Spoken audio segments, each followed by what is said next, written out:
کتنی دیر کا پروگرام ہے؟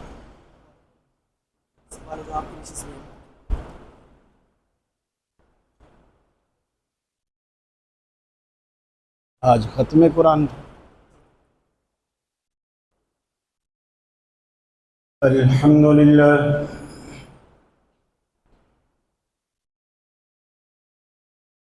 الحمدللہ المنعم المحسن الدیان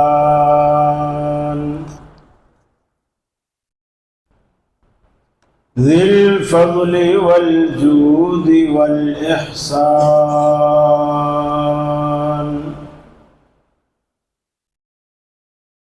ذی الکرم والمغفرة والامتنان والصلاة والسلام على سید الانبیاء خیر الانام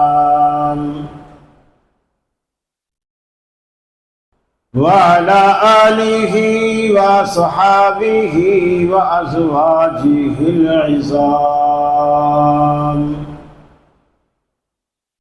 واتباعہ واحبابہ ورفقائہ البررۃ الکرام اما بعد فأعوذ باللہ من الشیطان الرجیم بسم اللہ الرحمن الرحیم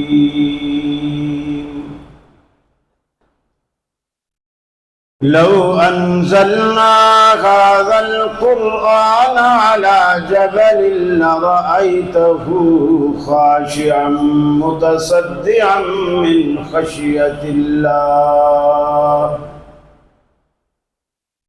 وتلك الأمثال نضربها للناس لعلهم يتفكرون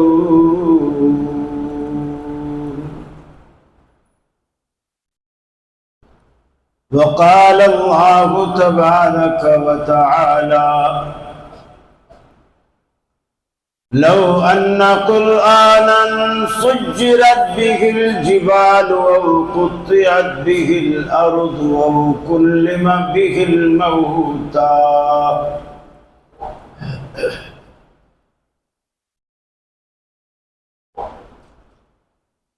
یہ مقصد ہے کہ دنیا سے جہالت دور ہو جائے، کلام اللہ سے مومن کا دل پر نور ہو جائے۔ یا الہی جب تک کہ میرے جسم میں جان رہے، تجھ پہ صدقے تیرے محبوب پہ قربان رہے،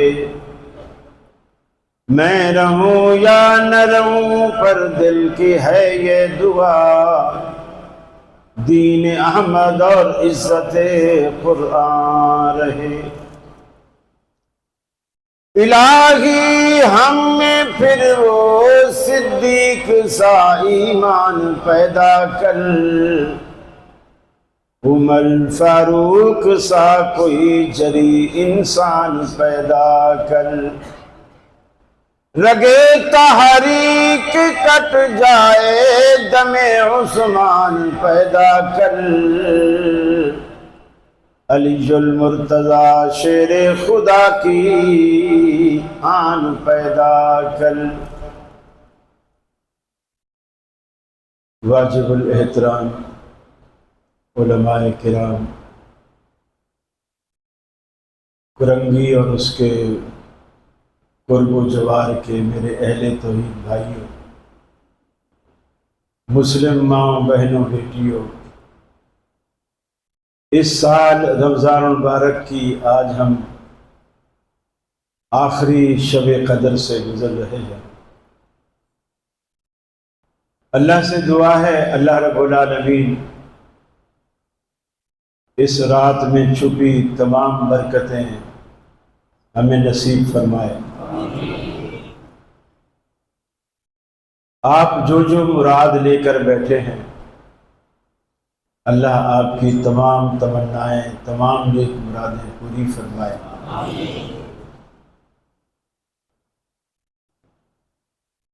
جو بے اولاد ہیں اللہ ان کو اولاد کی نعمت سے نوازے، جو بے روزگار ہیں اللہ انہیں حلال روزگار عطا فرمائے۔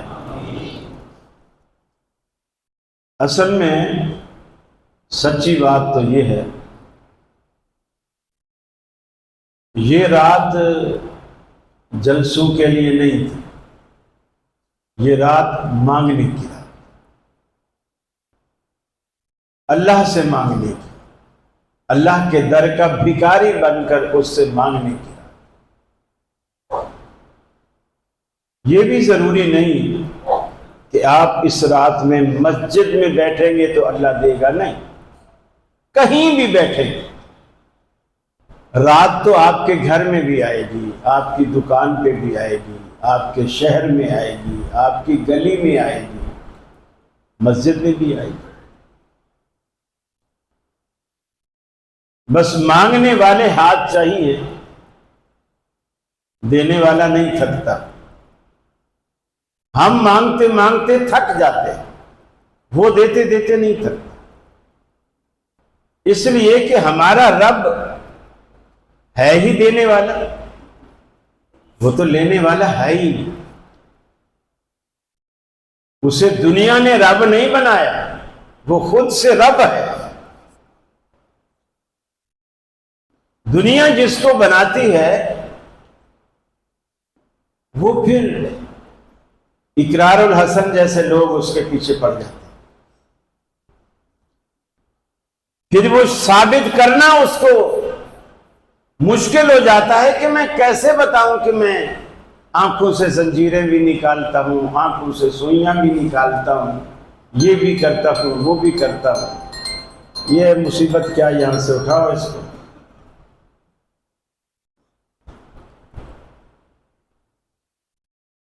اللہ رب العالمین ایسی ذات ہے، اس کا صرف حکم چلتا ہے، وہ کسی سے مشورہ نہیں لیتا، بس وہ جس بات پہ راضی ہوتا ہے حکم کرتا ہے، وہ چیز فوراً وجود میں آ جاتی۔ مسلمان عجیب قوم ہے کہ قرآن مجید جیسی عظیم کتاب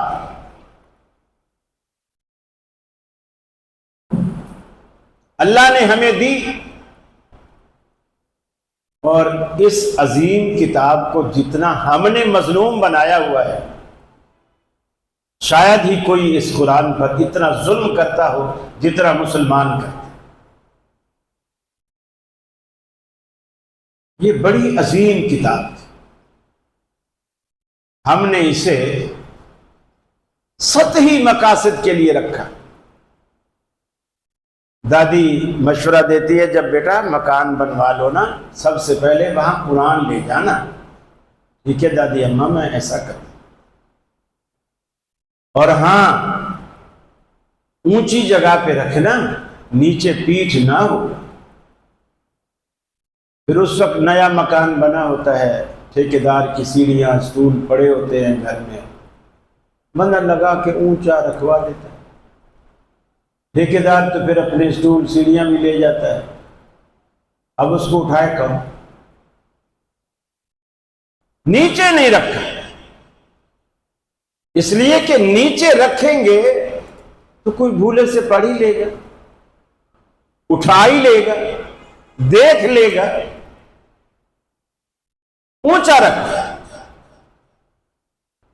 کچھ لوگوں نے اس کے ساتھ یہ ظلم کیا، پورے کے پورے قرآن بالکل میکرو پرنٹنگ میں، جیسے ماچس کی ڈبیا سے بھی چھوٹا، ایسا کر کے چاندی کی ڈبیا میں پیک کرا کے کالا دھاگا باندھ کے گلے میں باندھا، پورا قرآن۔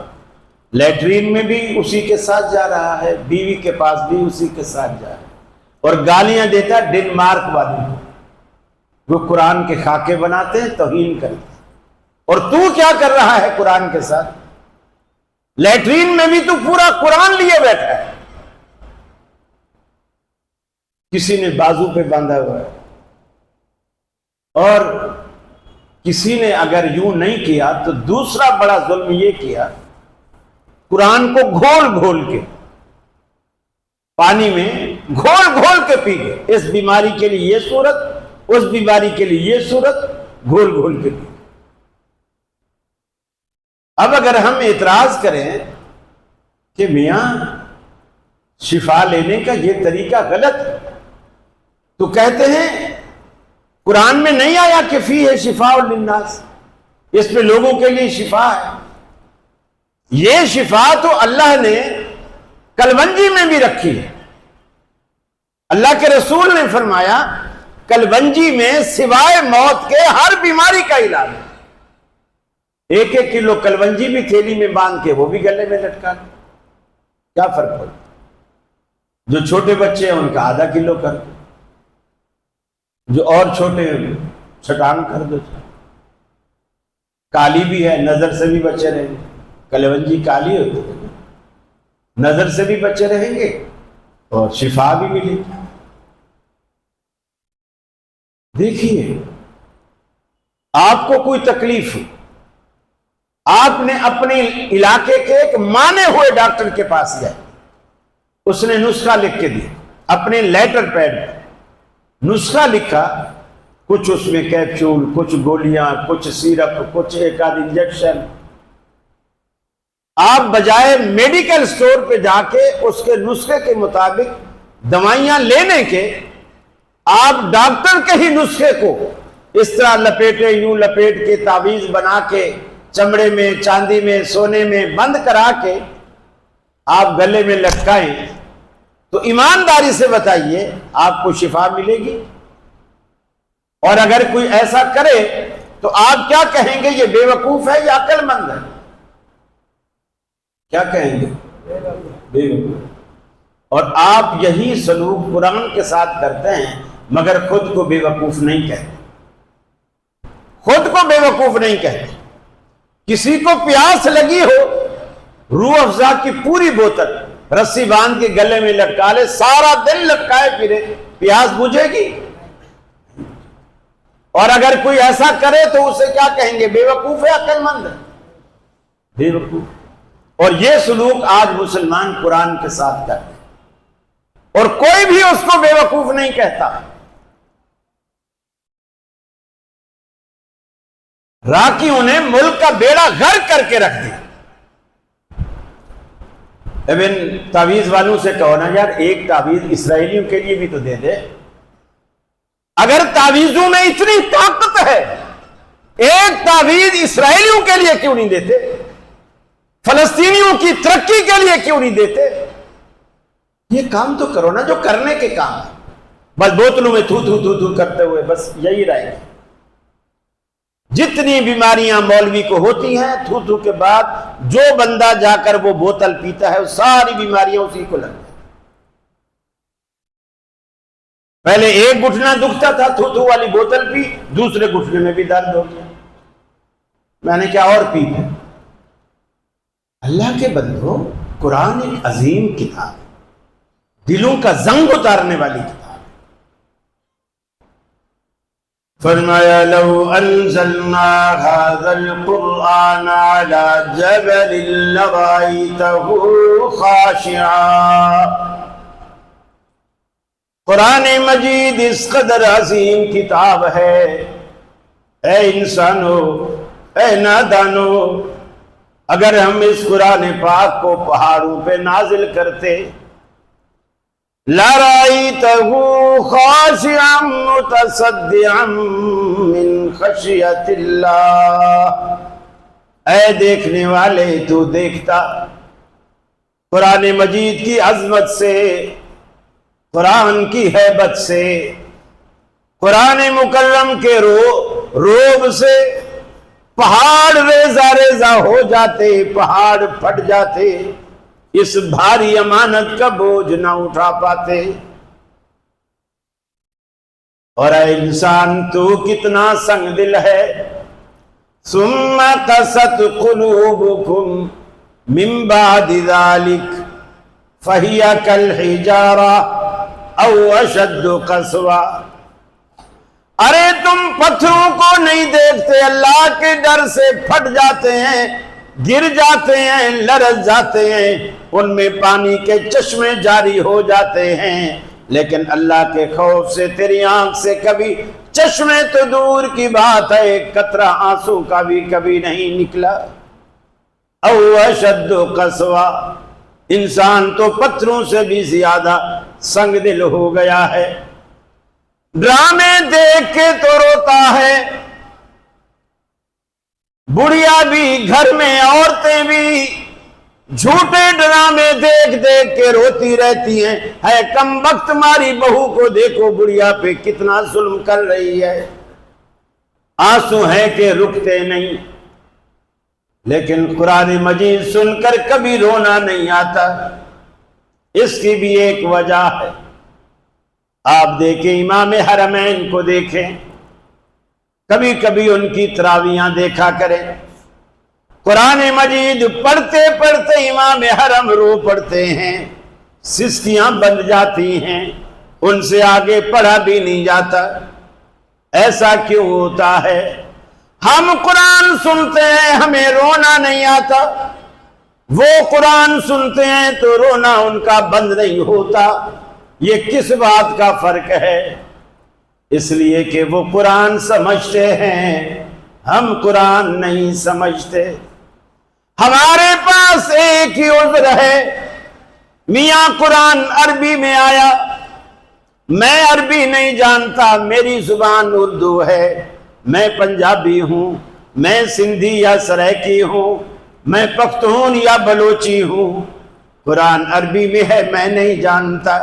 یہ سب سے بڑا عذر ہے۔ میرے بھائی، قیامت والے دن یہ عذر آپ کا نہیں چلے گا۔ مجھے بتائیے، آپ کا اکلوتا بیٹا اس نے یہاں سے کچھ پڑھا، کوئی ہنر سیکھا، ویزا لگوایا، سعودی عرب چلا۔ شروع میں فون بھی کرتا رہا، واٹس ایپ پہ بات چیت بھی کرتا رہا، میسیجز بھی آتے رہے، ریال بھی بھیجتا رہا، آپ بڑے خوش تھے، بیٹا کما رہا ہے، آپ کھا رہے ہیں۔ 3-4 مہینے کے بعد فون آنا بند ہو گیا، ریال آنے بند ہو گئے، میسج آنے بند ہو گئے۔ آپ فون کرتے ہیں تو فون اس کا بند ملتا ہے، آپ پریشان کریں تو کیا کریں؟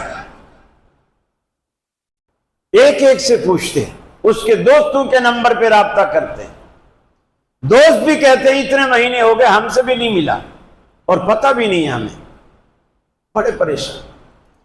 آپ ڈاکیے کو کہتے ہیں یار ہمارے کوئی بیٹے کی چٹھی ہو، وہ کہتا ہے بھائی حاج صاحب آپ کیوں پریشان ہوتے ہیں، ہمارا کام ہی چٹھی پہنچانا ہے، جس دن آئے گی ہم خود آپ کے دروازے پہ بیل بجا کے آپ کو دے جائیں، آپ پریشان نہ ہو۔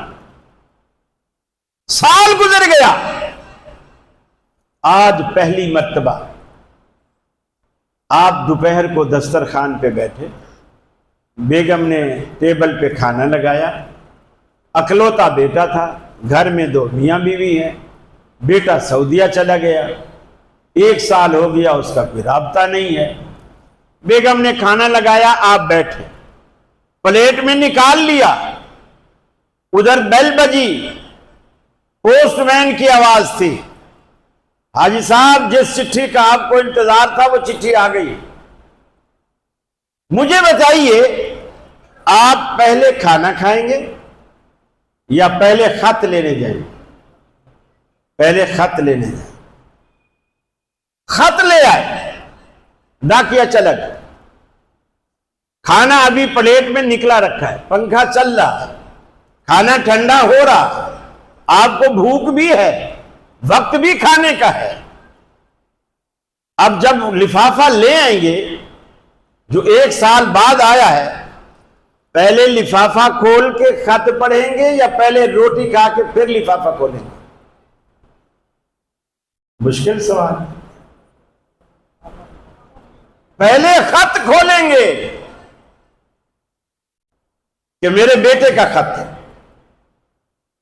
پتہ نہیں وہ کس حال میں ہے، پتہ نہیں 1 سال سے اس نے کیوں خط نہیں لکھا، کیوں رابطہ نہیں کیا، اس کو کیا پریشانی ہے. بیٹا ہے نا، رشتہ ہے، تعلق. آپ نے جب خط کھولا تو آپ نے دیکھا خط عربی میں لکھا، خط عربی میں ہے. اب کیا کریں گے؟ بیگم سے بولیں گے جا چولہا جلا، اس بدبخت کا خط چولہے میں ڈال. اس کو پتہ نہیں ہے ابا کو عربی نہیں آتی، اب وہاں جا کے ہم پہ روب جھاڑ رہا ہے. سال بعد خط لکھا ہے وہ بھی عربی میں، ہم کیسے پڑھیں؟ آپ اس خط کو چولہے میں تندور میں ڈلوا دو گے یا کوئی دوسرا انتظام کرو گے؟ کیا انتظام کرو گے؟ مولوی صاحب ڈھونڈیں گے، ہے نا.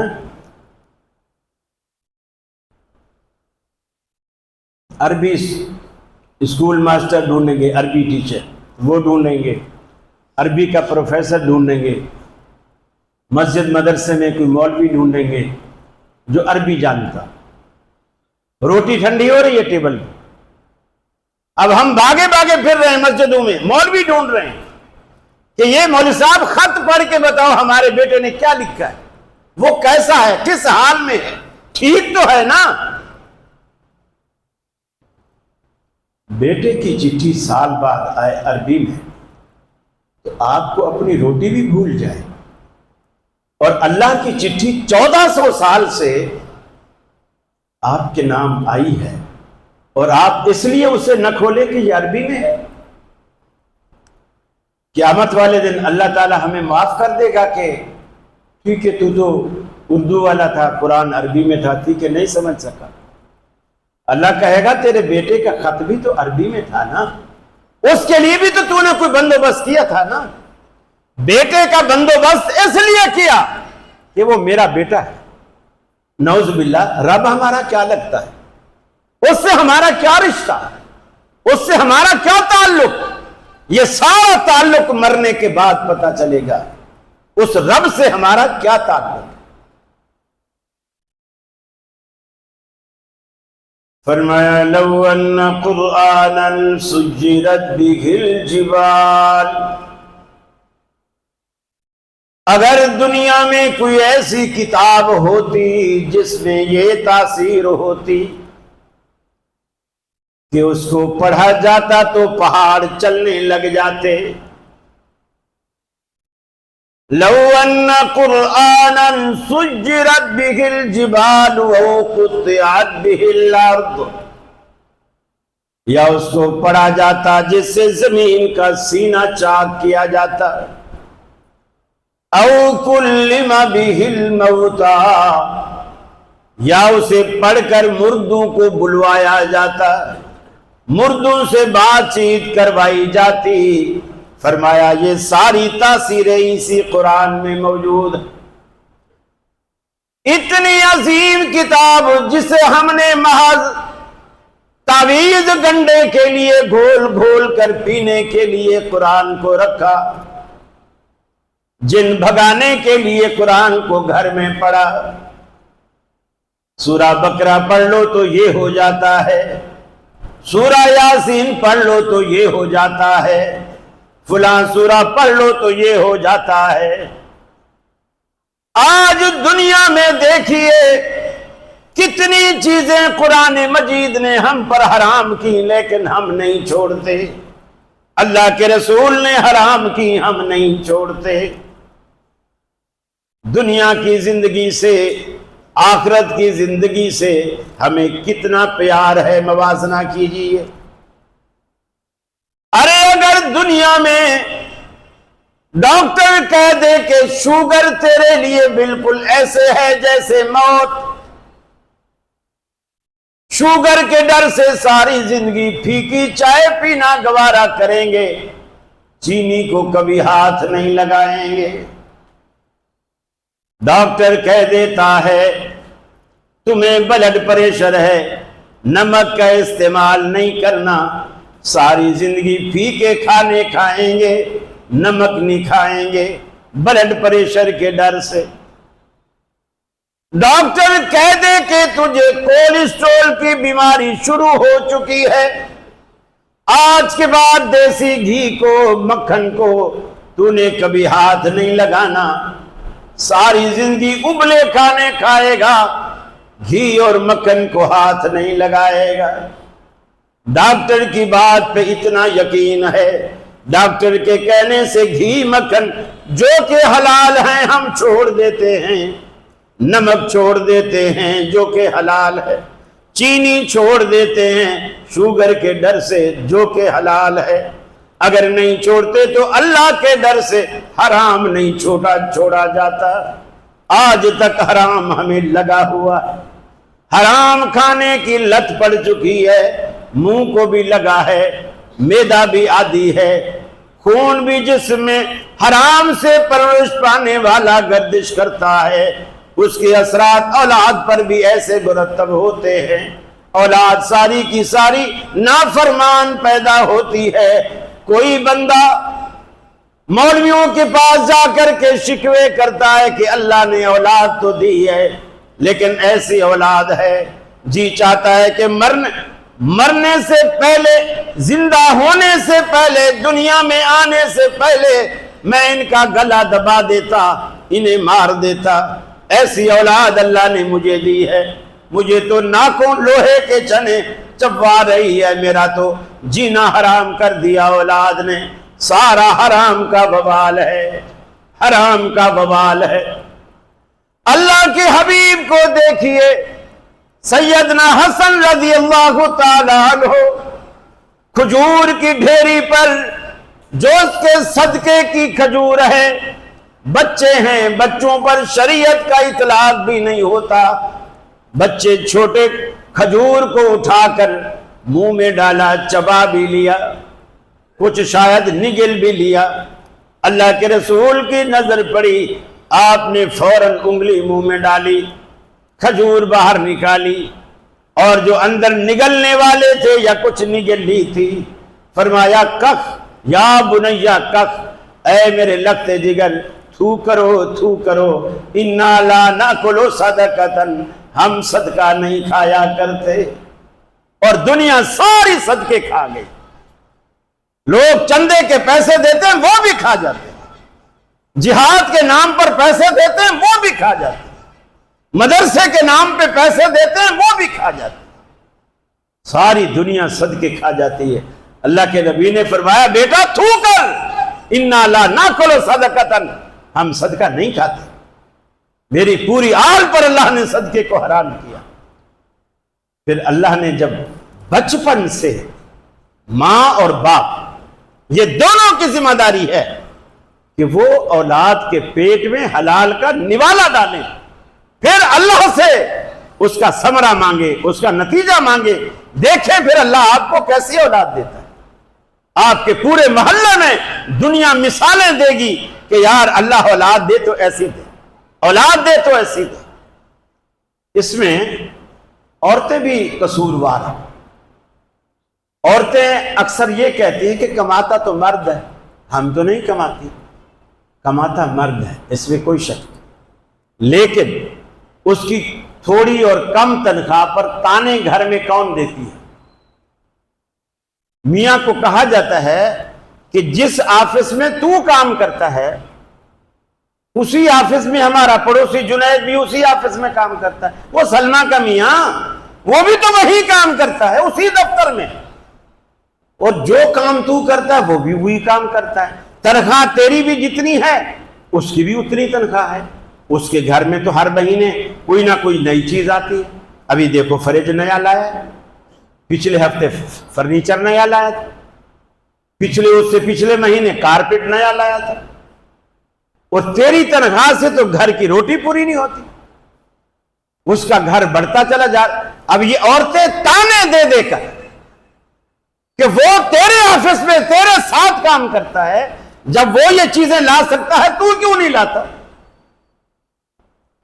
وہ اس کو بتاتا ہے اس کی تو اوپر کی آمدنی ہے، تو تیرے کو اوپر کی آمدنی لڑتی ہے کیا؟ تو بھی لا، اب یہ اسے حرام کھانے پر مجبور کس نے کیا؟ عورت۔ اب وہ حرام لائے گا، عورت کو بھی وہی کھلائے گا، اس حرام کے نوالے سے دودھ بنے گا، وہ ماں بچے کو دودھ بھی وہی پلائے گی۔ جو بچہ حرام کا نوالا کھا کے حرام کا دودھ پی کر آپ کے محلے اور معاشرے میں آئے گا، وہ آپ کے لیے سہولت کا باعث بنے گا؟ کبھی بھی، کبھی بھی نہیں، کبھی بھی۔ یہ ذمہ داریاں اس وقت پیدا ہوتی ہیں جب آپ اپنے بچے کے لیے رشتہ تلاش کریں، چاہے بچی ہو چاہے بچہ۔ یہ ذمہ داری آپ کی وہیں سے شروع ہوتی ہے کہ آپ کس کے لیے کیسا رشتہ تلاش کر رہے ہیں۔ آپ کی بچی نمازی ہے، پرہیزگار ہے، پردہ کرتی ہے، دیندار ہے، اور رشتہ اس کا ڈھونڈا ایک چرسی، صرف کس وجہ سے کہ اس کا ابا پیسے والا ہے اور یہ اس کا عقل ہوتا ہے، ابا مرے گا تو ساری جائیداد اسی بیٹے کو۔ اس کی وجہ سے یہ کیا چیز ہے، یہ اس کی وجہ سے کہ جب اللہ تعالیٰ نے اس کو جو نعمت عطا کی ہے، اگر وہ اس کو صحیح معنوں میں استعمال نہیں کرے گا، اس کی تلاش اچھی نہیں کرے گا، یہ جستجو نہیں کرے گا، میری بچی حافظ ہے، دیندار ہے، پردے دار ہے، نمازن ہے، صوم و صلات کی پابند ہے، وہ اس کے لیے ایسا رشتہ نہیں ڈھونڈے گا تو بے جوڑ رشتہ ہے، بے جوڑ رشتہ ہے۔ اب وہ قرآن پڑھنے بھی بیٹھے گی، گھرانہ دیندار نہیں ہے، ساس بولے گی کم وقت ماری، یہ کام سے بچنے کے لیے قرآن کھول کے بیٹھ جاتی ہے، جب بھی میرا چائے پینے کو دل کرتا ہے یہ قرآن کھول کے بیٹھ جاتی ہے تاکہ میں ساس کے لیے چائے نہ بنانی پڑے۔ یہ چیزیں پہلے دیکھی جاتی۔ جب آپ جیسے مسجد میں لوگ مسئلہ پوچھتے جی ہم شلوار ٹکنے سے اوپر کیسے کریں، یوں نیچے فولڈ کر لیں۔ ایک مولوی سے ہم نے سنا تھا، وہ کہتا ہے کپڑا فولڈ نہیں کرو۔ یہ مسئلہ مسجد میں آنے سے شروع نہیں ہوتا، یہ مسئلہ اس وقت شروع ہوتا ہے جب آپ کپڑا درزی کو دینے جاتے ہیں، یہ مسئلہ اس وقت شروع ہوتا ہے۔ مولویوں کے کپڑے کیوں نہیں ٹکنے سے نیچے آتے، ہم فولڈ بھی نہیں کرتے۔ ہم جب کپڑا درزی کے پاس لے جاتے ہیں، وہ کہتا ہے جی اوپر کہاں باندھتے ہو شلوار، وہاں یہ انچی ٹیپ وہاں رکھ لو، ہم رکھ لیتے ہیں، نیچے ہم اس کو کہتے ہیں ٹکنے سے اوپر رکھنا ہے، بس وہ اس کا کام ہے۔ ساری شلواریں وہ اسی طرح بناتے۔ تو آپ کی ذمہ داری جڑ سے شروع ہوگی، جڑ سے شروع ہوگی، اور ہم ایسا نہیں کرتے۔ فرمایا ان ھذا القرآن یہدی للتی ہی اقوم۔ ارے قرآن مجید دنیا میں ایسی کتاب ہے جو دنیا کو سیدھا راستہ دکھاتی ہے، جرنیلی راستہ دکھاتی ہے، ہی اقوم، جو بالکل صراط مستقیم والا۔ اللہ کے حبیب نے صحابہ کرام کے سامنے زمین پر اپنی انگلی سے ایک لکیر کھینچی، بالکل سیدھی لکیر، پھر دائیں طرف 2 لکیریں کھینچی، بائیں طرف 2 لکیریں کھینچی، اور درمیان والی لکیر پر اپنی انگلی رکھی اور فرمایا ان ھذا صراطی مستقیما، یہ جو درمیان والا جرنیلی راستہ ہے یہ سیدھا راستہ ہے، ان ھذا صراطی، یہی میرا راستہ ہے، میرا راستہ بالکل یہی درمیان والا، مستقیما، سیدھا راستہ، جنت کے مین گیٹ پر جانے والا۔ ولا تتبعوا السبل، دائیں بائیں چاروں راستوں کی پیروی نہ کرنا، فتفرق بکم عن سبیلہ، یہ تمہیں سیدھے راستے سے گمراہ کر دیں گے، ہٹا دیں گے۔ یہ نکلے تو میرے راستے سے ہیں، لیکن ہر راستے کا اختتام میرے راستے سے بالکل جدا ہے۔ یہ عجیب حسن اتفاق ہے کہ اللہ کے رسول نے راستے بھی 4 بنائے۔ آج دنیا دیکھ لو، چاروں راستوں پر کتنی فدا ہے، چاروں راستے کہتے ہیں جی بالکل حق، چاروں بالکل حق۔ پھر ایک دیکھو کہ امام مالک رحمت اللہ علیہ سینے پر ہاتھ باندھے کھڑے ہیں، امام احمد بن حنبل سینے پر ہاتھ باندھے کھڑے ہیں، امام شافعی بھی سینے پر ہاتھ باندھے کھڑے ہیں۔ ارے جب چاروں برحق ہیں تو تین باندھے کھڑے ہیں، ایک نہیں باندھتا تو چاروں برحق کیسے ہو گئے؟ پھر اہل حدیثوں کو کہتے ہیں مناظرہ کریں، رفع الدین تو منسوخ ہے۔ اگر رفع الدین منسوخ ہے، اس منسوخی والی رفع الدین کو جب اہل حدیث کرے گا تو اہل حدیث غلط ہے، تو جب امام مالک شافعی احمد بن حنبل کرے گا تو وہ کیوں غلط نہیں ہے؟ عقل کی بات ہے۔ پھر یہ تینوں ائمہ امام کے پیچھے فاتحہ پڑھتے ہیں، اہل حدیث پڑھے تو یہ قرآن کے خلاف ہے، قرآن نے منع کیا نہ پڑھو، اہل حدیث قرآن کے خلاف کر رہے ہیں، لہذا اہل حدیثوں کا عمل غلط ہے۔ تو باقی تین کا عمل کیوں غلط نہیں ہے؟ وہ کیسے برحق ہو گئے؟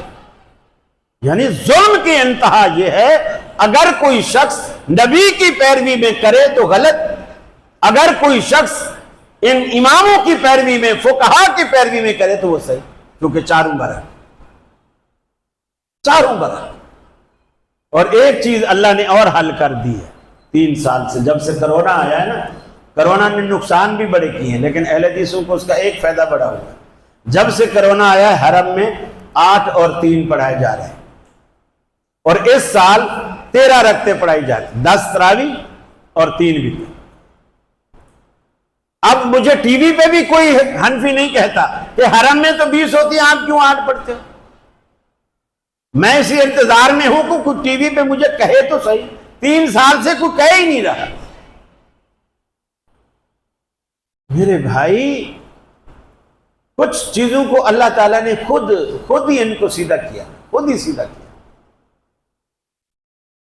میرے بھائیوں، دین کا سمجھنا بڑا آسان ہے اگر اس دین کو رسول اللہ صلی اللہ علیہ وسلم کی، اس میں پانی ڈالیے گا ٹھنڈا، رسول اکرم صلی اللہ علیہ وسلم کی زبان اقدس سے اگر اس دین کو آپ لیں گے، سنیں گے، اس پہ عمل کریں گے تو پھر دین آسان ہے۔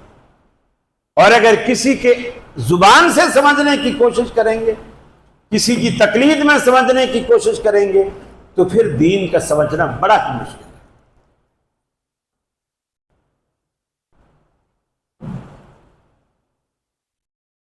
میرے بھائی، آج آپ نے ماشاءاللہ قرآن مجید مکمل سنا، اللہ سے دعا ہے اللہ آپ کو یہ سنانا اپنی جناب میں قبول و مقبول فرمائے، اور آپ سب کو اللہ توفیق دے۔ آپ کو اگر اللہ نے بچے دیے ہیں تو ان بچوں میں سے 1-2 بچے آپ ضرور دین کے لیے وقف کریں، یہ آپ کی ذمہ داری ہے، دین کے لیے وقف کریں تاکہ جب ہم مر جائیں تو ہمارے بچے پیچھے ایسے تو کوئی 1-2 ہوں نا جو دعا کریں، ہماری بخشش کی دعا کریں، بلکہ بچہ اس قابل ہو کہ جب باپ مرے تو جنازہ اس کا بیٹا پڑھائے۔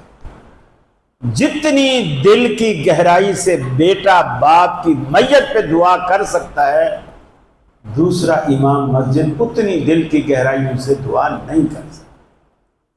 96 میں میرے والد صاحب فوت ہوئے، میں نے جنازہ پڑھایا، میں نے یقین مانی ہے جو اس وقت میرے دل کی کیفیت تھی جنازہ پڑھاتے، مجھ سے دعائیں بھی نہیں پڑھی جا رہی تھی، جو اس وقت کیفیت تھی دل کی، اس کے بعد ہم نے سینکڑوں جنازے پڑھائے، وہ کیفیت کبھی پیدا ہی نہیں۔ تو آپ بھی یہ کوشش کریں کہ ہم دنیا سے جب جانا تو ہے، یا تو یہ ہو کہ بھی ہم نے نہیں جانا، وہ ایک بات الگ ہے، جب جانا ہے اور یقینی جانا ہے تو پھر اپنے پیچھے یہ انتظام کر جائیں۔ اور ان بچوں کو جو حفظ کرتے ہیں، دین کا علم پڑھتے ہیں، اللہ کے ہاں اتنی قدر و منزلت ہے، اتنی قدر و منزلت ہے کہ مثال کے طور پر آج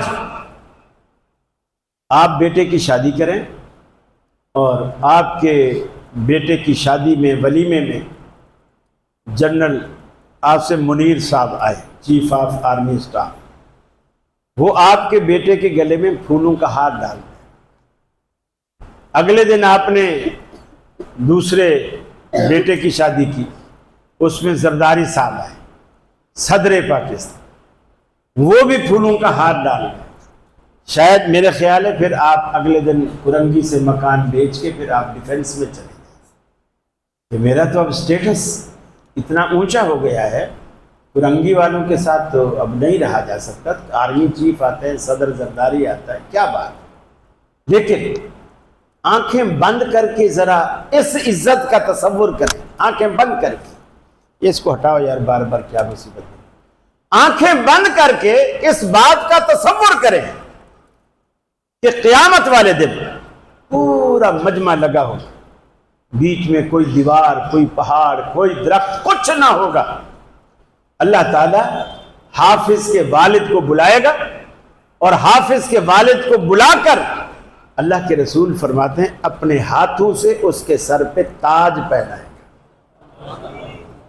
کہاں عاصم منیر کا کنٹھا، زرداری کا کنٹھا، اور کہاں خالق کائنات کے ہاتھ سے حافظ بچے کے سر پر ایک تاج جس کی روشنی چمک دمک ایسی ہوگی کہ فرمایا سورج کی روشنی بھی اس کے آگے پھیکی پڑ جائے، ماند پڑ جائے۔ پھر آپ دنیا میں دیکھتے ہیں یہ جو بڑے لوگ آتے ہیں، آپ نے سٹیج لگایا، ان کی گاڑی باہر گیٹ پہ رکے گی، یہ بیچارے اتنے کمزور ہوتے ہیں، یہ گاڑی کا دروازہ بھی خود نہیں کھول سکتے، گاڑی رکے گی، بیٹھے رہیں گے، ڈرائیور ادھر سے نکلے گا، گاڑی کے آگے سے گھوم کے آئے گا، پھر اس سائیڈ کا دروازہ کھولے گا، ہاتھ کا ایسے اشارہ کرے گا، پھر صاحب باہر آئیں گے۔ جب صاحب باہر آئیں گے، باہر ایک ریڈ کلر کا کارپٹ بچھا ہوگا جو وہاں سے لے کر اسٹیج تک بچھا، کہ اس صاحب کے جوتے کے تلوے کو بھی ہماری کرنگی کی مٹی نہ لگے۔ وہ اس کارپٹ پہ چلتا چلتا چلتا اسٹیج پہ آئے گا۔ آپ جب یہ شوشا اور یہ دیکھتے ہیں، آپ کہتے ہیں یار بندے کی کیا ٹھاٹ ہے یار، گاڑی رکی، آگے کارپٹ پہ چلتا ہوا اسٹیج پہ آیا ہے، کیا ٹھاٹ۔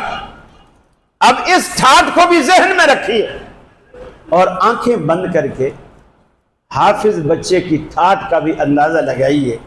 اللہ کے رسول فرماتے ہیں جب دین کا طالب علم دین سیکھنے کے لیے اپنے گھر سے اپنے ادارے کے لیے نکلتا ہے تو اس کے گھر سے لے کر اس کے مدرسے تک اللہ کی رحمت کے فرشتے اس کے قدموں تلے اپنے پر بچھاتے ہیں۔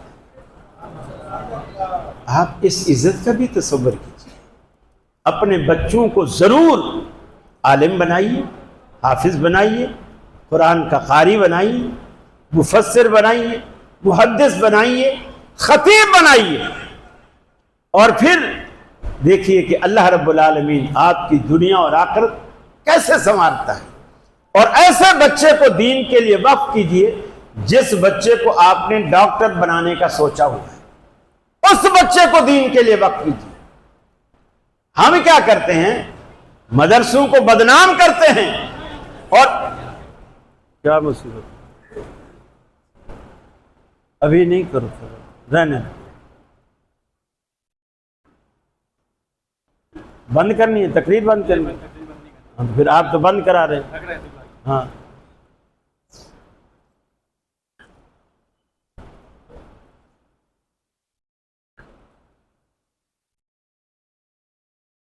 کیا بات ہو رہی ہے؟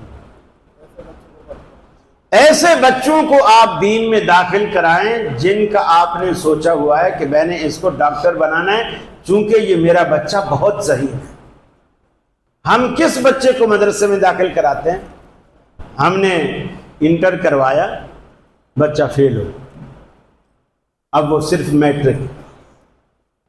میٹرک والا اب کیا کرے گا؟ فریج والے کے پاس بٹھا دیا، فریج کا کام سیکھ لیا، دوسرے تیسرے دن اس نے بھی نکال دیا، یہ جی اوزار توڑتا ہے، کئی نقصان کرتا ہے، بیکار بچہ، لے جاؤ اسے۔ پھر ہم نے کسی پرچون والے کے پاس کھڑا کر دیا، تیسرے دن پرچون والے نے بھی نکال دیا، جی بچہ تمہارا چوریاں بہت کرتا ہے، یہ گلے سے پیسے نکالتا ہے، لے جاؤ اسے۔ آخری حل آپ نے یہ سوچا ملا جی کے پاس چھوڑا، وہی بھلے جوتیاں چرائے، کچھ مرضی کرے، پڑھ جائے گا بھائی۔ ایسا بچہ خاک پڑے گا۔ آپ مدارس کو وہ بچے دو، پھر مدارس سے رزلٹ مانگو۔ آج لوگ مدرسے پہ اعتراض کرتے ہیں، یہ کیا پڑھاتے ہیں بچوں؟ آپ نے بچہ کون سا دیا ہے جو دنیا میں ریجیکٹڈ تھا، ہر کام کے لیے ریجیکٹڈ تھا، آپ نے اس کو قرآن کے لیے پسند کیا؟ ہماری سوچ پہ بھی تف ہے۔ آپ سب سے ذہین ترین بچہ حافظ محمد گوندلوی رحمۃ اللہ علیہ ہماری جماعت کے بہت بڑے عالم تھے، حافظ الحدیث سے، بخاری شریف پوری حفظ تھی سند کے ساتھ۔ وہ اخبار نہیں پڑھتے، اخبار بالکل نہیں پڑھتے۔ کسی نے کہا حضرت آپ اخبار کیوں نہیں پڑھتے، تھوڑا دنیا سے بھی؟ بولے اخبار میں پڑھ تو لوں لیکن کیا کروں، اگر ایک دفعہ میں اخبار کا صفحہ پڑھ لوں وہ دماغ سے جاتا ہی نہیں ہے، یعنی اتنی حافظہ تیز ہے، اگر خبر ایک دفعہ پڑھوں تو پورا مہینہ وہ خبر ذہن سے جاتی ہی نہیں۔ میں نے اپنے دماغ کی میموری کو قرآن اور حدیث کے لیے خالی کیا کہ اس کے علاوہ کوئی چیز دماغ میں نہ آئے۔ اور ہمارے بچے جو 24 گھنٹے موبائل استعمال کرتے ہیں، ان کے ذہن میں آپ کیا فیڈ کر رہے ہیں اللہ کو نہیں پتا۔ آپ کیا فیڈ کر رہے ہیں؟ چیک اینڈ بیلنس کچھ نہیں۔ ہر باپ اپنے بچے سے مطمئن ہے کہ جی میرے بچے ماشاءاللہ سمجھدار ہیں، پڑھے لکھے ہیں، ذی شعور ہیں، اتنا شک بھی نہیں کرنا چاہیے مولویوں کی طرح، بچوں پہ شک بھی نہیں کرنا چاہیے، ان کو آزاد چھوڑو، یہ اچھے بچے۔ اور پھر جب گل کھلا کے آتے ہیں پھر آپ کان پکڑ کے بیٹھ جاتے ہیں، پھر آپ کو اس محلے سے اپنا گھر اور مکان بھی بیچ کر جانا پڑتا ہے صرف بچوں کی وجہ سے کہ آپ بدنام اتنے ہو گئے۔ میرے بھائیوں، قرآن کے ساتھ محبت کرو، قرآن سے دل لگاؤ، قرآن سے تعلق جوڑو۔ اللہ سے دعا ہے اللہ مجھے بھی آپ کو بھی عمل کی توفیق عطا فرمائے۔ اگر کسی ساتھی کے ذہن میں کوئی سوال، یہی سوال ہے۔